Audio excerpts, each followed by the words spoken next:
Selamat datang di channel Simar Imam. Sembari mendengarkan tinggalkan like dan komentarnya bosku. Jangan lupa pasang headset kalian. Siapkan kopi dan camilan. Lupakan pahitnya kehidupan. Mari kita dengarkan sambil rebahan. Bab 157. Xiao Mei, bawa filenya ke sini. Song Yida adalah rombongan setianya, tidak peduli kapan dan di mana, Mei Qing yang akan melindunginya. Namun, jika benar seperti yang dikatakan Ye Tianzong, properti atas namanya akan dialihkan, dan dia akan diselingkuhi. Maka ini bukanlah masalah martabat, ini adalah hidup dan mati. Kegembiraan pemulihan Mei Qing yang barusan menghilang dalam sekejap, digantikan oleh kesungguhan yang tak terbatas. Sister Mei tidak berani menunda, setelah dia sedikit mengangguk, dia pergi untuk mengambil 2 dokumen dari tangan Ye Tianzong. Namun, ketika dia melewati Ye Tianzong, sorot alisnya sudah mengatakan segalanya. Ye Tianzong, kamu telah mempermasalahkan masalah ini. Selama itu tidak berakhir, kamu dan aku tidak punya cara untuk mundur. Masalah ini berdampak terlalu besar. Ye Tianzong memahami pikiran Sister Mei. Namun, Ye Tianzong mengangkat bahunya dengan acuh tak acuh, mempertahankan ekspresi tenang itu. Ketika dokumen itu diserahkan kepada Mei Qingyang, Song Yida, yang sudah ketakutan, mencondongkan tubuh ke depan dan berdebat dengan alasan, "Tuan, Ye Tianzong ini bodoh, dia berbicara omong kosong, Anda bijak, Anda yakin." Diam. Mei Qingyang biasanya terlalu berat untuk mengatakan sepatah kata pun kepada Song Yida. Menurutnya, jika bukan karena dia tahun-tahun ini, pengoperasian villa dan properti atas namanya tidak akan berjalan dengan tertib. Tetapi jika semua properti menjadi miliknya, lalu bagaimana mungkin dia tidak mengurus bisnisnya sendiri? Terutama tentang Mei Changyao. Saya cukup tua untuk menjadi anak-anak. Pada akhirnya, apakah ini membantu orang lain membesarkan putra mereka? Dia melirik Mei Changyao tidak jauh. Hati Mei Changyao menegang, dia selalu takut pada Mei Qingyang. Itu hanya karena anak laki-laki satu-satunya telah menerima banyak perhatian, jadi dia tidak peduli. Namun, jika apa yang dikatakan si bodoh barusan itu benar, dia bukanlah putranya, melainkan anak Song Yida. Konsekuensinya tidak terbayangkan. Tuan Mei, jangan khawatir, tidak apa-apa. Berdasarkan penampilanmu yang tampan dan ramah tamah, sekilas kamu bisa tahu bahwa kamu dan Tuan Mei adalah ayah dan anak. Ini jelas merupakan upaya orang bodoh untuk menabur perselisihan. Itu benar, Tuan Mei, kami 2 bersaudara adalah pendukung kuatmu, jangan takut, kami akan mengurus semuanya bersama. Kedua Sun Yongye bersaudara terus-menerus menghiburnya, tetapi hati Mei Changyao masih sangat kacau dan gelisah, dia tidak tahu apakah kedua dokumen itu benar. Segalanya menjadi aneh. Zhang Chunqin dan lainnya yang semula menjadi pusat kejadian langsung terpinggirkan. Hari ini, ada cukup banyak hal yang dilakukan di belakang layar. Ren Dongguo bersiap. Dan Ren Yurowo berkata sambil berpikir, mentransfer properti dan berselingkuh. Salah satu dari 2 hal ini adalah masalah besar. Aku tidak tahu apakah hal-hal yang dilakukan Tianzong ini benar atau tidak. Singkatnya, aku merasa dia telah bermain api sepanjang waktu. Aku tiba-tiba setuju dengan ibu. Aku tidak bisa membiarkan Tianzong terus bermain-main. Masalah ini, bentak, ketika Ren Yurowo belum selesai berbicara. Setelah membaca kedua perjanjian tersebut, Mei Qingyang tiba-tiba menjadi geram, menamparkan dokumen di atas meja, menatap Song Yida dengan marah, dan berteriak, "Song Yida, bajingan, apa lagi yang harus kamu jelaskan?" Aku.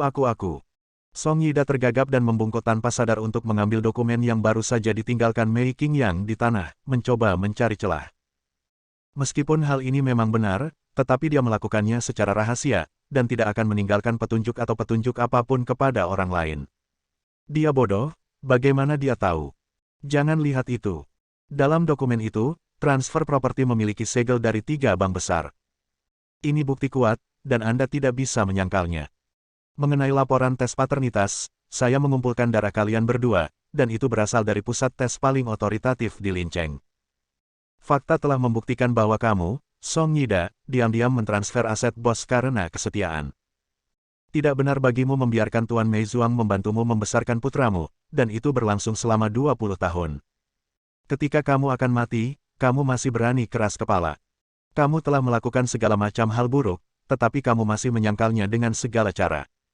Itu tidak manusiawi.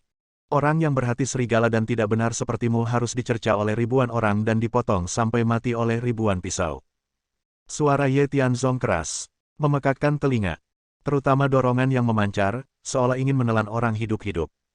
Kutukan yang terus-menerus, menembus 3 titik, menyebabkan Song Yida tidak dapat menahannya di dalam hatinya, dan benar-benar menyemburkan seteguk darah tua, dan langsung jatuh ke tanah. Semua orang terkejut. Saat dia bereaksi, itu semua adalah kritik verbal terhadap Song Yida. Apalagi di tengah keramaian, seseorang yang heboh melompat ke belakang Mei Changyao dan menendangnya. Tersandung ke depan, dia akhirnya jatuh di depan Song Yida. Putra. Setelah bertahun-tahun bersabar, mereka akhirnya bisa mengenali satu sama lain, tetapi dalam bentuk yang memalukan ini, Song Yida menangis. Adapun Mei Changyao, wajahnya merah, menatap Song Yida, dia berharap bisa memakannya hidup-hidup. Pergi. Kau bukan ayahku. Aku bukan anakmu. Ayahku adalah Mei Qingyang, aku adalah Pangeran Juxian Villa, dan aku adalah Mei Changyao. Bentak. Mei Changyao belum selesai berbicara, dan sangat marah.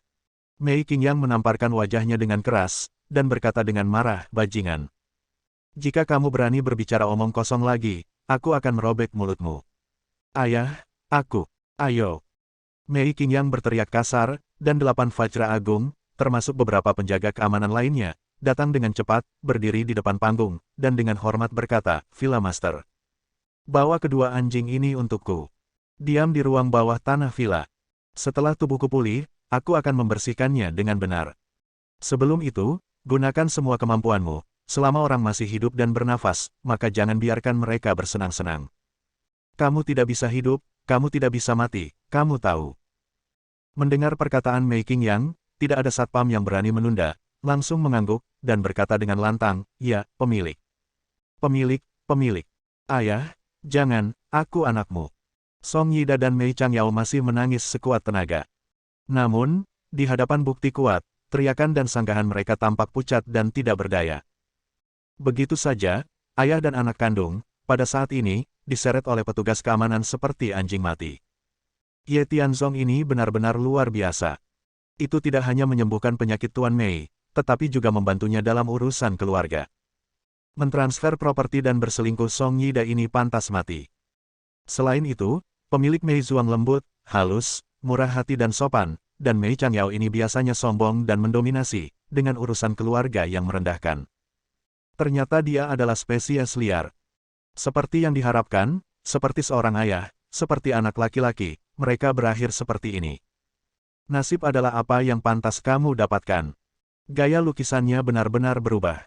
Orang-orang yang dulu mengkritik Ye Tianzong semua jenis kata-kata lisan dan tulisan sekarang memujinya terus-menerus, bahkan memujinya secara terbuka.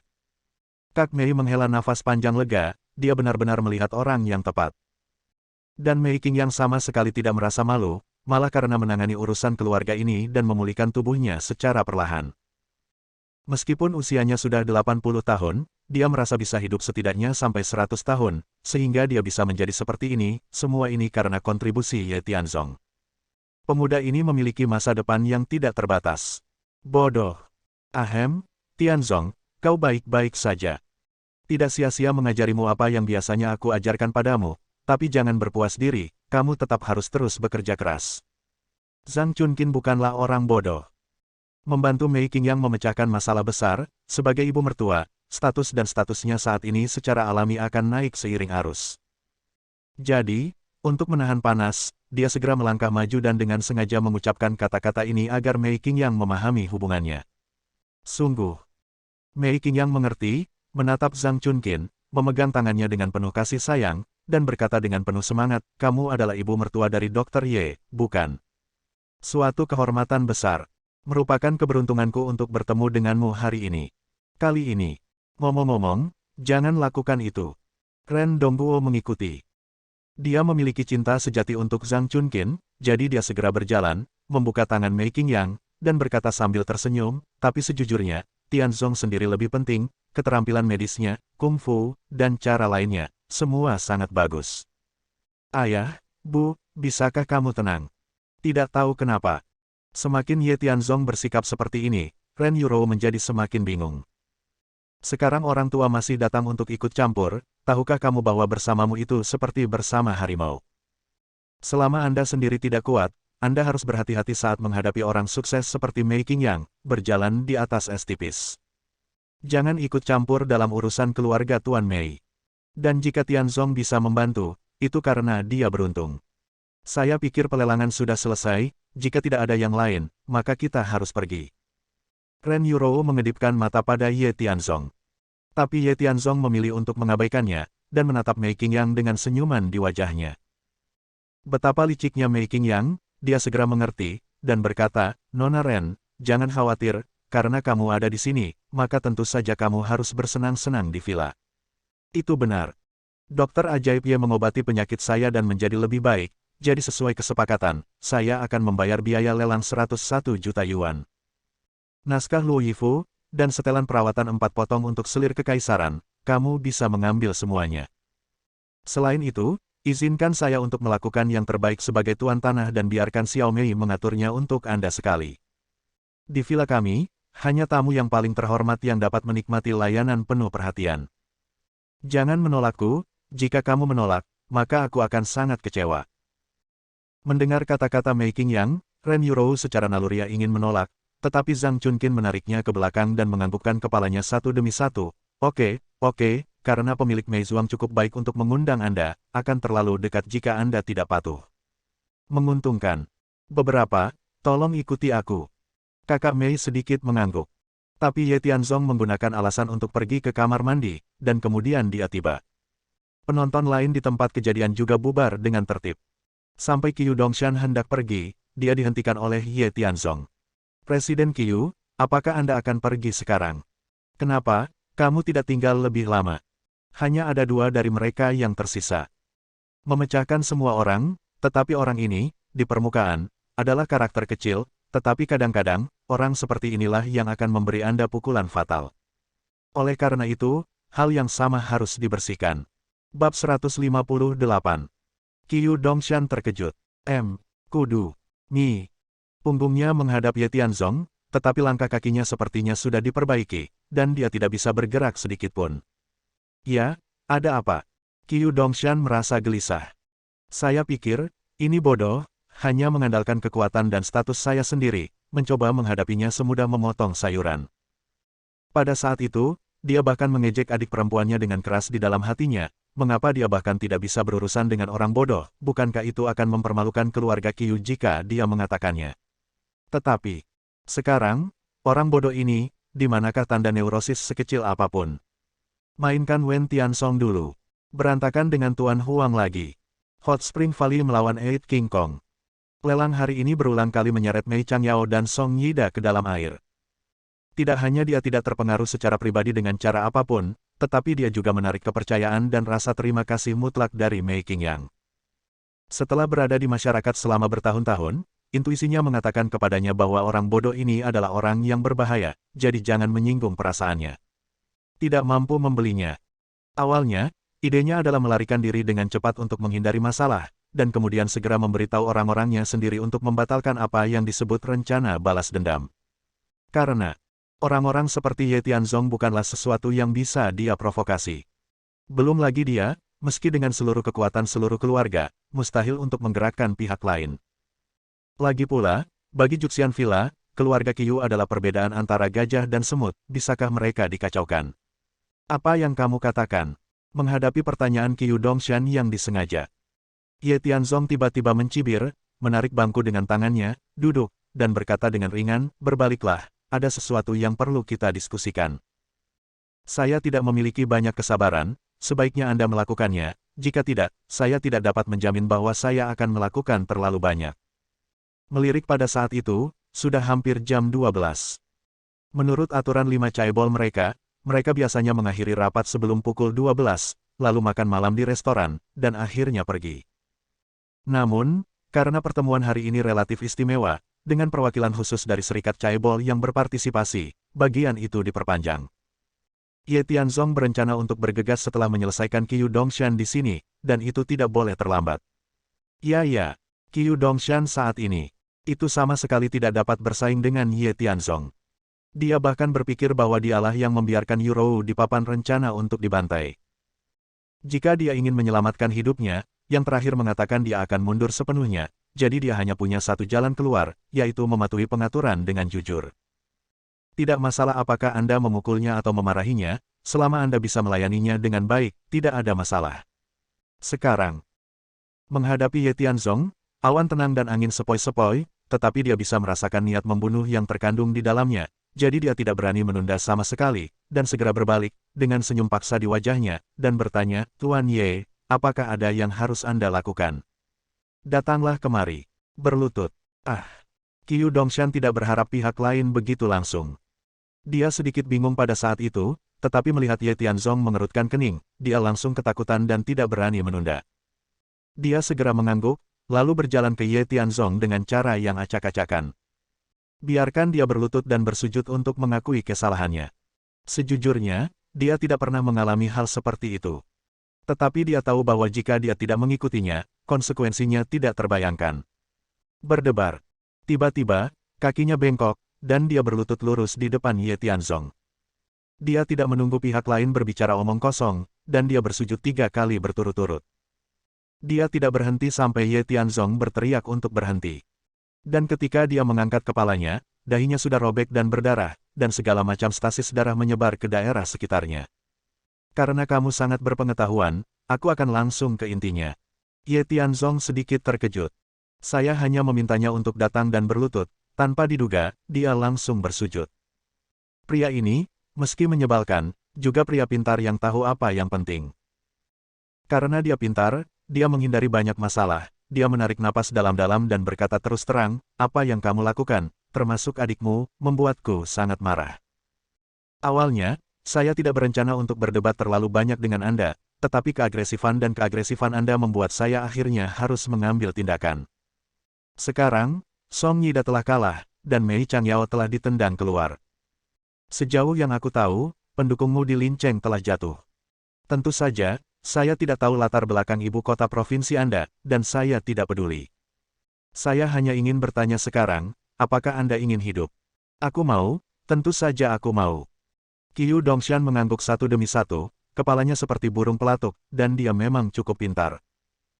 Ye Tianzong baru saja melempar batu bata untuk menarik batu giok, dia segera mengendus tempat luar biasa di dalamnya, dan bertanya, Tuan Ye, menurut untuk apa yang Anda maksud, saya memiliki sesuatu untuk dilakukan, kan? Apakah Anda memesan, atau haruskah saya menebak? Mereka semua adalah bos besar, tetapi mereka semua diyakinkan oleh Anda, jadi alasan mengapa mereka tidak berurusan dengan saya sekarang adalah untuk melihat apakah saya belum memanfaatkannya. Kamu benar. Ye Tianzong tidak berkomitmen, mengangguk dan berkata, jadi, saya akan memberi Anda kesempatan sekarang, bagaimana menurut Anda, Anda? Apakah ada tempat di mana layak membiarkan saya membiarkan Anda pergi, melepaskan seluruh keluarga Anda? Di sini, saya bisa memberi Anda beberapa kata kunci. 5 chaebol utama, Guild Chaebol. Mata Ye Tianzong tiba-tiba menjadi serius, dan dia berkata dengan sungguh-sungguh, jangan bertanya terlalu banyak, jangan bertanya, lakukan saja apa yang kamu tahu. Tapi aku harus mengingatkanmu, jika kamu tidak bisa mengatakan bahwa kamu jelek, atau membuat saya berpikir Anda tidak nilai apa, hari ini, saya akan membiarkan Anda pergi, dan besok, Anda, termasuk keluarga Anda, akan membayar perilaku saudara laki-laki dan perempuan Anda. Aku akan memberimu 3 menit untuk memikirkannya. Setelah waktunya habis, berhentilah di sini. Setelah berbicara, Ye Tianzong mulai menutup matanya dan bermeditasi. Sebenarnya, menurutnya, Qiu Dongshan ini hanyalah karakter kecil. Saya tidak menyangka dia bisa memainkan trik apapun. Terkadang, untuk menghadapi orang seperti ini, kita harus melakukan penyiksaan. Ini adalah cara yang paling nyaman dan menyakitkan. Dia pasti sedang putus asa sekarang. Karena, dalam kapasitasnya, 5 chaebol. Tidak ada kesempatan untuk menghubungi sama sekali. Dan serikat chaebol bahkan lebih legendaris. Belum lagi kontak, dia mungkin akan bangga hanya dengan membicarakannya. Memberinya 3 menit sebenarnya adalah hitungan mundur sampai mati. Meskipun dia memejamkan mata, dia bisa membayangkan siksaan dan rasa sakit di hati Qiu Dongshan saat ini. Begitulah, membuatnya gemetar, membuatnya tegang, membuatnya tidak bisa mati lemas, hingga akhirnya mati. Dan pendekatan ini persis seperti yang ingin dia gunakan untuk berurusan dengan saudaranya Ye Zongtian. Saat itu, dia menyapu dia keluar rumah seperti anjing yang berduka, tangan dan kakinya patah, dan terlempar ke bawah lubang jembatan. Saya khawatir dia mengira dia sudah mati, tetapi dia tidak tahu bahwa rencana balas dendamnya adalah diam-diam terungkap. Segera, Saudara, mereka akan dapat bertemu lagi. Dia menantikan tatapan rumit di mata pihak lain ketika dia melihatnya muncul. Waktu berjalan menit demi menit. 3 menit, cepat berlalu. Ketika waktu yang ditentukan terdengar, Ye Tianzong tiba-tiba membuka matanya, menatap Qiu Dongshan yang tenggelam dalam pikirannya, dan berteriak, sudah waktunya. Sepertinya kamu benar-benar tidak punya apa-apa untuk aku gunakan. Sekarang, kamu bisa pergi. Pulanglah, tunggu sampai mati. Jangan. Tuan Ye, jangan khawatir.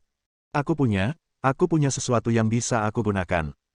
Saya tidak tahu apakah itu karena kecerdasan atau sesuatu yang nyata, tetapi ketika Ye Tianzong bangkit dan berdiri, Qiu Dongshan berteriak ketakutan dan langsung jatuh. Oh. Ye Tianzong mengangkat alisnya, dan bertanya dengan dingin, kalau begitu katakan padaku, jika aku puas, kamu akan selamat. Tapi jika itu adalah rekayasa yang tidak masuk akal, atau gosip yang sepele. Tidak, itu benar, itu pasti benar. Qiu Dongshan tidak berani menyembunyikan sedikit pun, dan segera berkata, awalnya, saya tidak berencana untuk mengatakannya, karena saya memiliki 2 tujuan untuk perjalanan ke kota ini.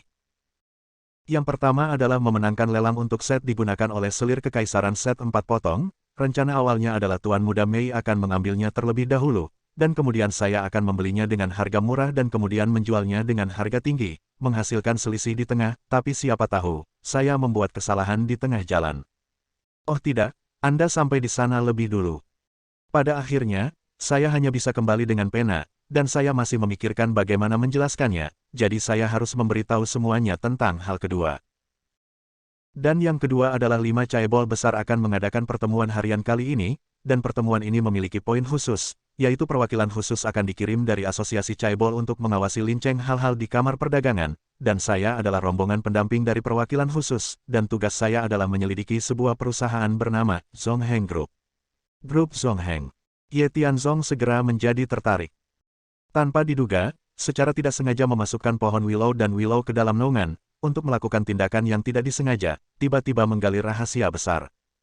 Karena, dia tidak memiliki banyak keraguan tentang jawaban Qiu Dongshan. Lagi pula, pada saat ini, dia sudah ketakutan sendiri, dan kemungkinan berbohong sangat kecil. Terlebih lagi, kebanyakan orang tidak tahu tentang grup Zongheng yang dia ikuti. Sekarang mereka akan melakukan penyelidikan menyeluruh, jelas karena berita bahwa dia membeli keluarga Wang telah bocor ke ibu kota provinsi. Saya pikir Ye Zongtian akan melakukannya tidak peduli, tapi saya tidak menyangka, telah mengirim orang untuk menyelidiki terlebih dahulu. Ye Zongtian ini setenang dan secanggih sebelumnya, tidak melepaskan detail apapun.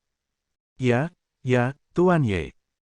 Qiu Dongshan dapat melihat bahwa alis Ye Tianzong telah berubah, tetapi sekarang hidupnya adalah hal yang paling penting, dia tidak berani bertanya terlalu banyak, hanya mengangguk, dan melanjutkan, grup Zongheng ini keluar baru-baru ini, dan itu tidak pernah terdengar.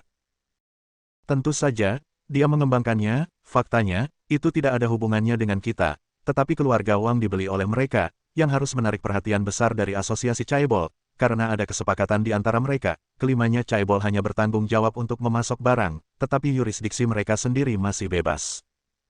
Oleh karena itu, serikat pekerja tidak memiliki kebebasan untuk mencampuri properti keluarga Wang, tetapi serikat caebol kita harus memperhatikan. Bersambung. Nantikan bab selanjutnya bosku.